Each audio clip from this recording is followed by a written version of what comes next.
أعوذ بالله من الشيطان الرجيم. بسم الله الرحمن الرحيم. يا أيها المزمل قم الليل إلا قليلا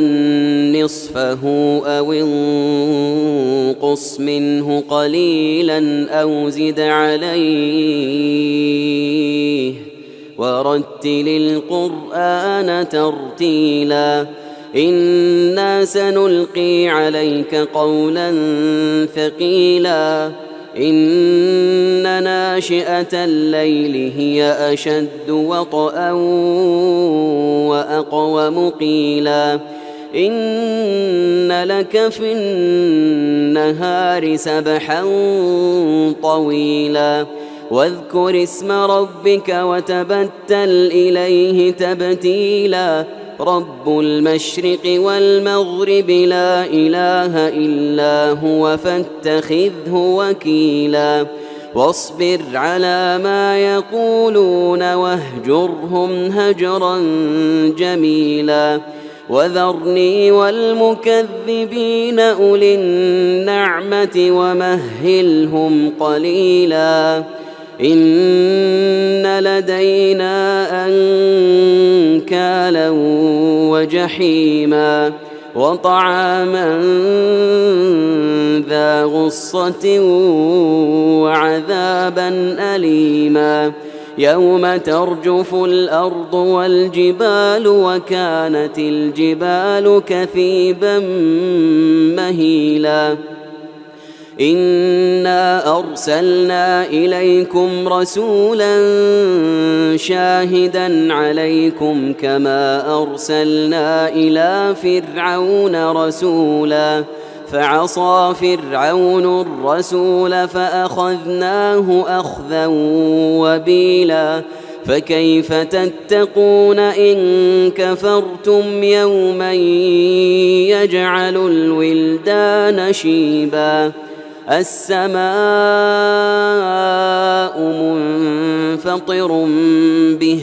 كان وعده مفعولا إن هذه تذكرة فمن شاء اتخذ إلى ربه سبيلا إن ربك يعلم أنك تقوم أدنى من ثلثي الليل ونصفه وثلثه وطائفة من الذين معك والله يقدر الليل والنهار علم أن لن تحصوه فتاب عليكم فاقرؤوا ما تيسر من القرآن علم أن سيكون منكم مرضى وآخرون يضربون في الأرض يبتغون من فضل الله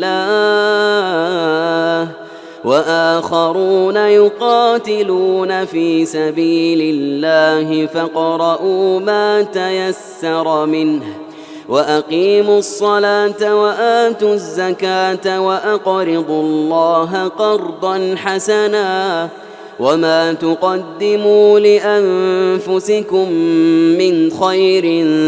تجدوه عند الله هو خيرا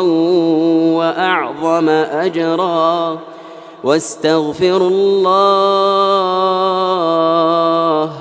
إن الله غفور رحيم. بسم الله أرقيك من كل شيء يؤذيك